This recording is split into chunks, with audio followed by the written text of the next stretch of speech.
When peace between Britain and America came in 1783, it was independence dearly bought by land and sea, and no small part of the price was the loss of 1,000 merchant ships which would see their home ports no more. Other misfortunes added to the toll of destruction. The great fishing fleets which had been the chief occupation of coastwise New England were almost obliterated, and their crews were scattered. Many of the men had changed their allegiance and were sailing out of Halifax, and others were impressed into British men-of-war, or returned broken in health from long confinement in British prisons. The ocean was empty of the staunch schooners which had raced home with lee rails awash to cheer waiting wives and sweethearts. The fate of Nantucket and its whalers was even more tragic. This colony on its lonely island amid the shoals was helpless against raids by sea, and its ships and storehouses were destroyed without mercy. Many vessels in distant waters were captured before they were even aware that a state of war existed. Of a fleet numbering 150 sail, 134 were taken by the enemy, and Nantucket whaling suffered almost total extinction. These seamen, thus robbed of their livelihood, fought nobly for their country's cause. Theirs was not the breed to sulk or whine in port. 1,200 of them were killed or made prisoners during the Revolution. They were to be found in the Army and Navy and behind the guns of privateers. There were 25 Nantucket whalemen in the crew of the Ranger when Paul Jones steered her across the Atlantic on that famous cruise. Pitiful as was the situation of Nantucket, with its only industry wiped out and 200 widows among the 800 families left on the island, the aftermath of war seemed almost as ruinous along the whole Atlantic coast. More ships could be built and there were thousands of adventurous sailors to man them, but where were the markets for the product of the farms and mills and plantations? The ports of Europe had been so long closed to American shipping that little demand was left for American goods. To the government of England, the people of the Republic were no longer fellow countrymen, but foreigners. As such, they were subject to the Navigation Acts, and no cargoes could be sent to that kingdom unless in British vessels. The flourishing trade with the West Indies was made impossible for the same reason, a special order in council aiming at one fell stroke to put an end to the building and increase of American vessels, and to finish the careers of 300 West India ships already afloat. In the islands themselves, the results were appalling.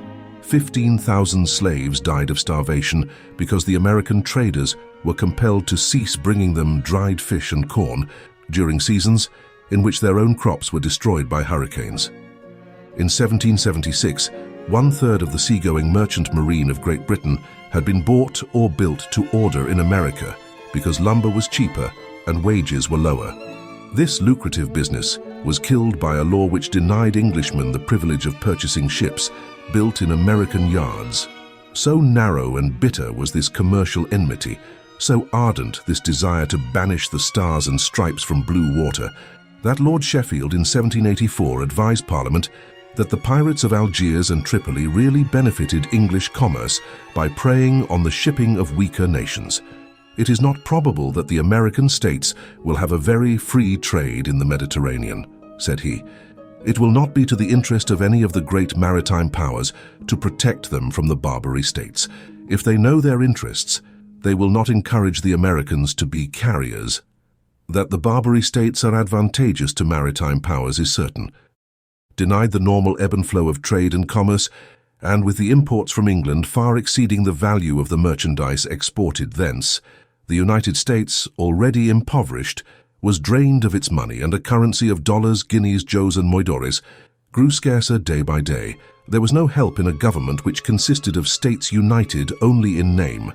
Congress comprised a handful of respectable gentlemen who had little power and less responsibility, quarreling among themselves for lack of better employment. Retaliation against England by means of legislation was utterly impossible. Each state looked after its commerce in its own peculiar fashion, and the devil might take the hindmost. Their rivalries and jealousies were like those of petty kingdoms.